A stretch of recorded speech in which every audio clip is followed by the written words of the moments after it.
Finally Sivakarthikeyan அவர்களோட பராசக்தி திரைப்படம் 100 கோடி ரூபாய் கிளப்ல இணைந்து விட்டது. சிவகார்த்திகேயன் ரசிகர்கள் செம்ம ஹாப்பியில் இருக்காங்க. இதை பற்றி டீட்டெயிலாக தான் பேச போகிறோம். அதாவது சிவகார்த்திகேயன் அவர்களோட நடிப்பில் சுதா கங்குராவ் அவர்களுடைய இயக்கத்தில் உருவான திரைப்படம் தான் பராசக்தி. இந்த திரைப்படத்திற்கு மிகப்பெரிய எதிர்பார்ப்பு இருந்தது. ஆனால் சில எதிர்பார்ப்பு எகெயின்ஸ்டாக இருந்ததால் படத்துக்கு சில நெகட்டிவான விமர்சனங்கள் பரப்பினாங்க. வதந்திகள் படத்தின் மீது பரப்பினாங்க. ஆனாலுமே படத்துக்கு மிகப்பெரிய லாபம் தான் கிடைத்திருக்கு. ஸோ படம் ரிலீஸ் ஆகி 9 நாட்களே 70 கோடி கிராஸ் பண்ணியிருக்கு. இப்போ வரைக்குமே இந்த திரைப்படம் 100 கோடி ரூபாய் கிராஸ் பண்ணியிருக்கு அப்படிங்கிற விஷயத்த அஃபிஷியலாக படக்குள்ள அனௌன்ஸ் பண்ணியிருக்காங்க. இதுக்கு நடுவில் சுதா கங்குராவ் அவர்கள் ஒரு இன்டர்வியூ கொடுத்துருக்காங்க.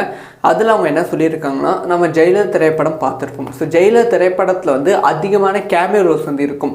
ஒவ்வொரு ஸ்டேட்டுக்கு ஏற்ற மாதிரி கேமியோஸ் கொண்டு வந்திருப்பாங்க. அது எதுக்காக அப்படின்னு பார்த்தீங்கன்னா, அந்த ஸ்டேட்டில் அந்த திரைப்படத்தை பெருசாக ஹிட் பண்ணுவதற்காக, முக்கியமாக பெரிய பேன் இண்டியா ஹிட் பண்ணுவதற்காக அந்த ஒரு பிளான் பண்ணியிருப்பாங்க. அதே மாதிரி பராசக்தி திரைப்படத்துலையும் பண்ணியிருப்பாங்க. ஸோ சுதா கங்குராவ் அவர்கள் சொன்னது என்னென்னா, இந்த ஒரு விஷயத்தை ஜெயிலர் திரைப்படத்துக்கு முன்பே நான் யோசித்தேன். ஸோ ஜெயிலர் படம்லாம் பார்க்கும்போது நான் யோசித்த விஷயமாச்சு, இவங்க பண்ணிட்டாங்களே. ஆனால் ஜெயலலிதா படத்தில் நல்லா தான் இருந்துச்சு.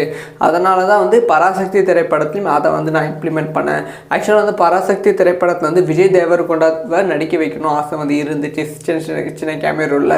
ஆனால் அப்போ விஜய் தேவர்கொண்டா அவர்கள் கிங்டம் திரைப்படத்தை கொஞ்சம் பிஸியாக இருந்ததால் நடிக்க வைக்க முடியல அப்படிங்கிற விஷயத்தையும் சொல்லியிருக்காங்க. அதையும் தாண்டி ஸோ அஜித் அவர்களுக்காக ஒரு ஸ்டோரியை நான் சொல்லியிருந்தேன். ஸோ அஜித் அவர்கள் குட் பேட் அக்லி விடாமுயற்சி பண்ணும்போதே ஸோ அப்போ அஜித் பிஸியாக இருந்ததால் படம் பண்ண முடியல அப்படின்னு சொல்லியிருக்காங்க. அதுக்கப்புறம் பராசக்தி திரைப்படத்தை பார்த்துட்டு திரு ரஜினிகாந்த் அவர்கள் கால் பண்ணி எனக்கு வாழ்த்து சொல்லியிருந்தாங்க. அது மட்டும் இல்லாமல் உங்ககிட்ட ஏதாவது லவ் ஸ்டோரி இருக்கா அப்படின்னு சொல்லி ரொம்ப ஜாலியாக ரஜினிகாந்த் அவர்கள் கேட்டாங்க. இதெல்லாம் பராசக்தி திரைப்படத்தோட இன்றைய அப்டேட். இந்த ஒரு விஷயத்தை பற்றி உங்களோட ஒப்பீனியனை கமெண்ட்டில் லீவ் பண்ணுங்கள்.